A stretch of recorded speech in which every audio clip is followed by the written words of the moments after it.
In this lesson, we'll learn how to create argumented or parameterized procedures. If you want to get the most reusable procedures possible, you'll often need to add parameters, also called arguments, to procedures. Could they be subs or functions? From a generic point of view, parameters are values that will have to be given when the procedure will be called. Inside the parameterized procedure, arguments can be used to build conditions, make calculations, assign variables, or whatever operation you want to make depend on their values.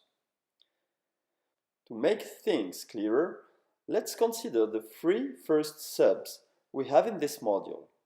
They all do the same operation, that is changing the selection's background to a color, each procedure being only able to set a single color to the background. These three procedures can be replaced by a single one, let's say, for instance, change background color, in which we'll have to create a parameter between the parentheses after the procedure's name in its declaration statement. That way, we wouldn't duplicate this operation in many procedures and thus keep our module shorter. The color argument would need to be a long value, as this is the way VBA represents color. Once this procedure exists, we may call it as many times as we need, giving it a different value each time, so that the procedure is now able to turn the selection's background to any color. Not only subs, but also functions can be parameterized, and probably functions will be more often than subs argumented. Thanks to parameters, the function will make the same calculation with different values each time it's called.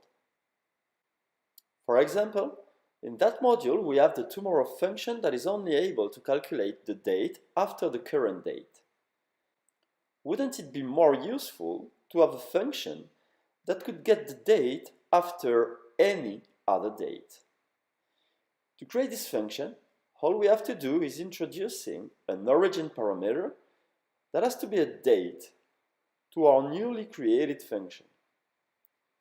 When we'll then call this function, we'll have to fulfill this parameter with the date we want the next day of. An even better, because more reusable, function would be a function that can return the date, that is, any given number of days after or even before an origin date. We can create this function in which two parameters will represent the origin date and the number of offset days to calculate the function's return value. Here again, if we call the function with different values for its parameters, we'd get different results each time.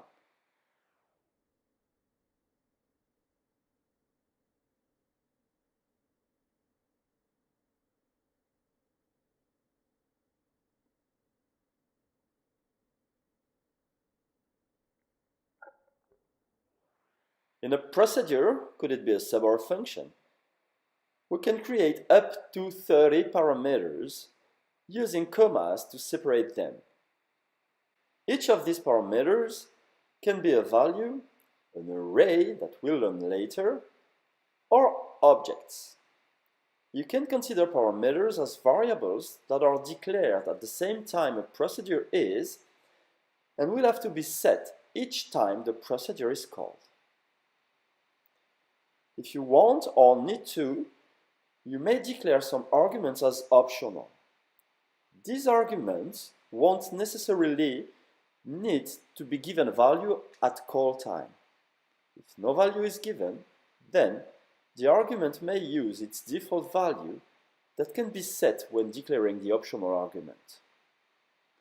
To create such an argument, use the optional keyword in front of a parameter's name and eventually use the equal sign and indicate the default value after the argument's type. If a procedure combines mandatory and optional arguments, all its optional parameters have to be declared after the mandatory ones. In other words, as soon as a parameter is optional, all the next ones also have to be defined as optional. Lastly, beware of the way variables are transmitted to called procedures. The default way variables are passed is by a reference, which means that if a procedure gives a variable to another that it calls, then the memory address of the original variable will be given to the called procedure. If the called procedure changes the value of its argument, the original variable of the calling procedure will be changed too. And that can make things very hard to debug.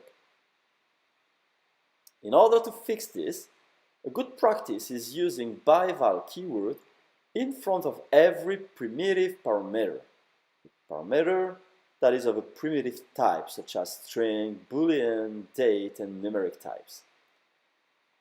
Don't do this for object parameters, as this may cause severe memory overuse. That's it for this parameterized procedures lesson. Have a good time creating your own argumented procedures.